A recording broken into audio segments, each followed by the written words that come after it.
A royal warning at the G20 in Italy. Prince Charles tells world leaders the responsibility to avoid climate catastrophe lies with them. The planet's health today will dictate the health, happiness and the economic prosperity of generations to come. Tonight, those leaders move on from Rome to Glasgow for what the Prince called a last chance to save the planet. Also, 3 people are dead and another in hospital after a paddleboarding accident in Pembrokeshire.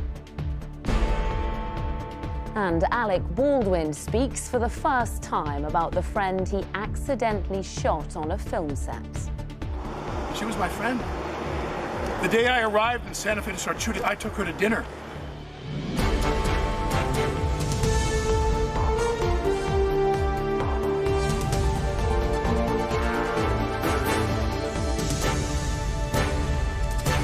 This is ITV News with Lucy Watson.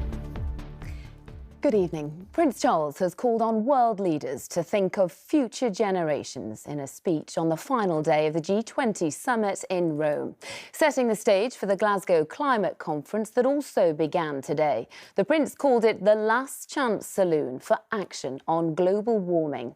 That sentiment was reinforced by an unusually gloomy Boris Johnson. The best word he could muster to describe the G20 result was reasonable. Our correspondent Emma Murphy reports now from Rome. In front of the Trevi Fountain, beneath a statue of Neptune, god of the seas, some of the most influential leaders in the world threw their coins and made their wishes ahead of final talks on how best to legislate to tackle the global climate crisis. The wish of those without their power must surely be that this gathering and the COP summit deliver more than just wishes and photo opportunities. The weight of responsibility on such global custodians was starkly explained by another. The planet's health today will dictate the health, happiness and the economic prosperity of generations to come. Hence, our overwhelming responsibility to generations yet unborn. And yet all global leaders were not part of this global conversation. Russia and China not present, but very much part of the problem. The final agreement from those who were there is likely to be seen as vague, a commitment to seek meaningful and effective action to limit global warming at 1.5 degrees, but no date set for phasing out coal power or curbing pollution and greenhouse gases. We've had a reasonable G20. But there is a huge way still to go. We all know that we have the technology. What we need to do now is to raise the finance, but above all, we need the political will in Glasgow to make those commitments and to keep alive the hope of restraining the growth in our temperatures to 1.5 degrees. The Eternal City of Rome played host to this summit. But for all the talk about protecting the world for the future, there's only been limited success in defining how that can be done. Climate change has been described as the defining challenge of our times, but it seems few politicians are willing to truly allow it to define their policies. Emma Murphy, ITV News, Rome. Well, our political editor Robert Peston is travelling with the Prime Minister to Glasgow right now. But just before he left, I asked him whether the Prime Minister was as downbeat as he seemed about the outcome of the G20. Boris Johnson, normally the great optimist, was unusually gloomy when assessing what the leaders of the 20 most powerful nations on the planet have agreed in regards of climate change. And that's because the science indicates that the commitments they've made don't stand a chance of limiting global warming to 1.5 degrees above pre-industrial levels, which is the minimum required to prevent catastrophic damage to the planet. There is one clause in the communiqué they issued which gives some grounds for hope that the COP26 negotiations that involve almost 200 countries starting tomorrow could achieve a constructive outcome, which is those 20 leaders have said that they will review their promises to cut emissions by 2030, and when they deem them to be inadequate, and most people would say they are inadequate, they will adapt them and improve them. Boris Johnson knows, however, that these are words and what's required are actions. Now, as that meeting ends in Rome, all eyes turn to Glasgow, where the UN climate conference known as COP26 officially opened today. Its president, Alec Baldwin, will welcome leaders and representatives from almost 200 countries. Today, he warned them that they would either succeed or fail as one. From Scotland, our deputy political editor, Newscaster, reports. To mark the start of a climate summit that some say could be the last chance to save the world, a deadline, ticking down on a historic landmark in Glasgow, where representatives of 197 countries arrive for talks they hope will slow down the pace of climate change that is already causing destruction around the world. Inside, a bang, and COP26 began, handing the baton formally to the UK, with President Alec Baldwin needing to bring countries together. This is a decisive decade. We are running out of time, and that's why countries need to act. Even if they do, some nations are going to disappear. 1.5 degrees would mean an extra 700 million people across the world feeling extreme heat. 1.5 degrees would mean that 70% of our coral reefs would be gone. At 2 degrees, it's 2 billion people, and at 2 degrees, all the coral reefs are gone. Today, the G20 admitted that they, the richest countries, must lead on this. So why are climate plans from members like China and Australia so weak?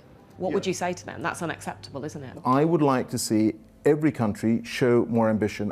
The stakes here could not be higher. On day one of this summit, a new report from scientists with a stark warning. The amount of greenhouse gases in the atmosphere has now propelled the planet into uncharted territory. Weather disasters are increasing in frequency and intensity.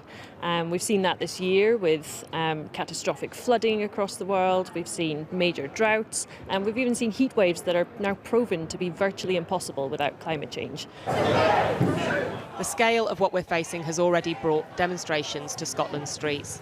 They might frustrate people, but for the world's most famous protester, frustration may be what we need. As long as no one gets hurt, then I think sometimes you need to anger some people. Like, for instance, the school strike movement would never have become so big if there wasn't friction.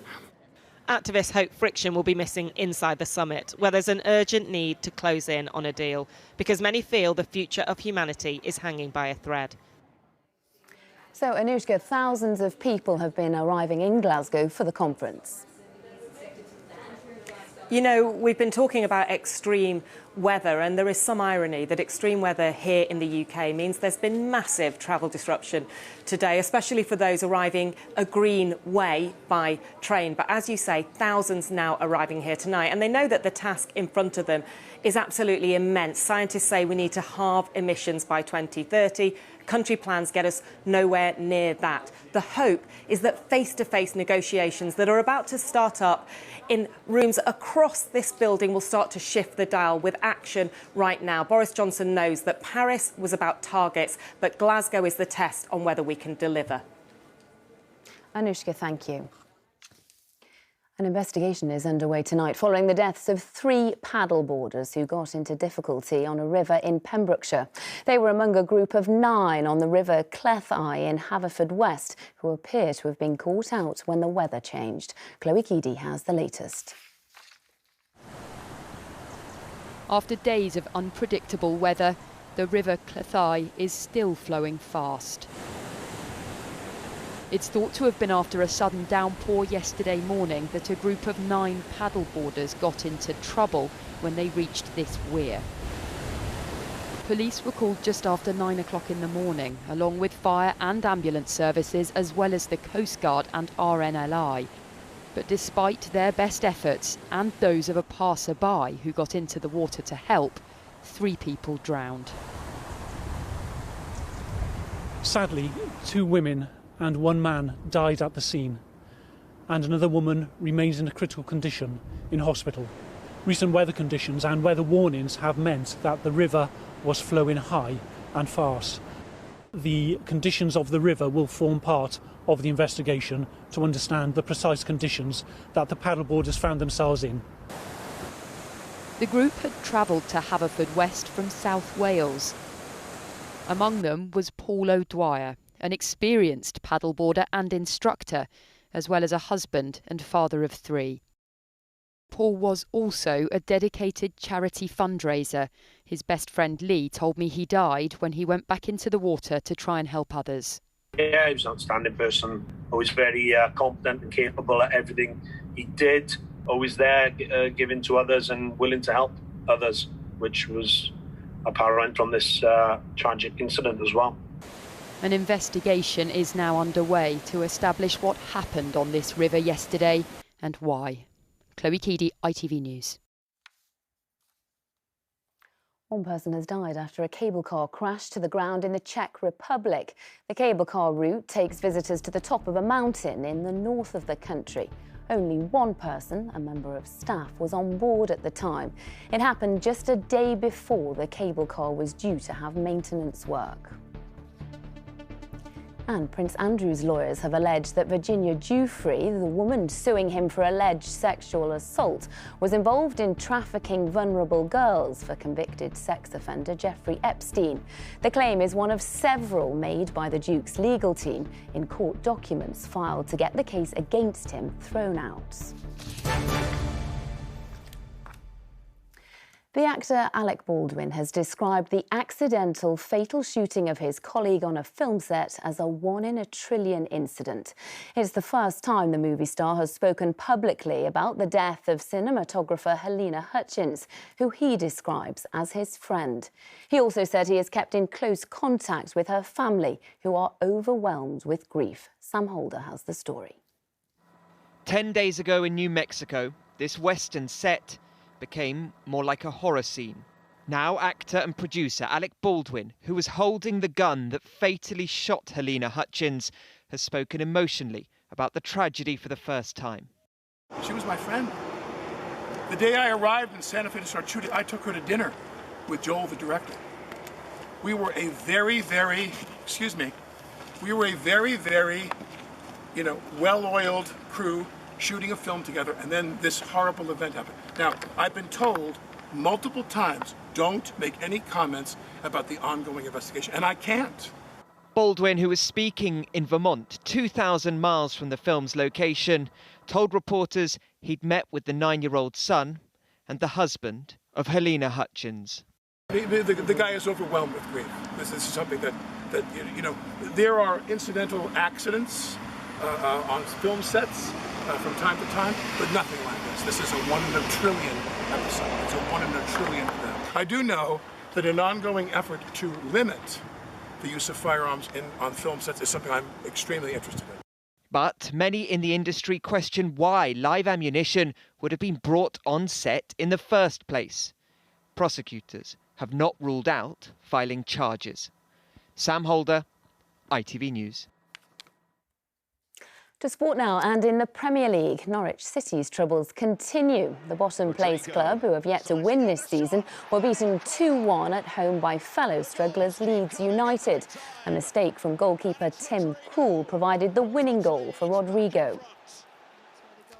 Chelsea are through to the final of the Women's FA Cup. Emma Hayes' team beat the holders Manchester City 3-0 in the semi-final. They'll face Arsenal in the final. And England's women have thrashed rugby world champions New Zealand in Exeter. England won 43-12 with 7 tries. It was their biggest ever win over the Black Ferns. And there was a spectacular show in the sky last night as the clocks went back. The northern lights were more visible than usual because of a large solar flare. Particles shooting out from the sun, interacting with the Earth's magnetic field. This picture was taken in Norway. But the lights were also visible in the UK. This was the beautiful view from Belhaven Bridge in Dunbar in Scotland in the early hours of this morning. And that's it from us for now. I'm back with the late news at 10:05 this evening. Thanks for joining us. Bye-bye.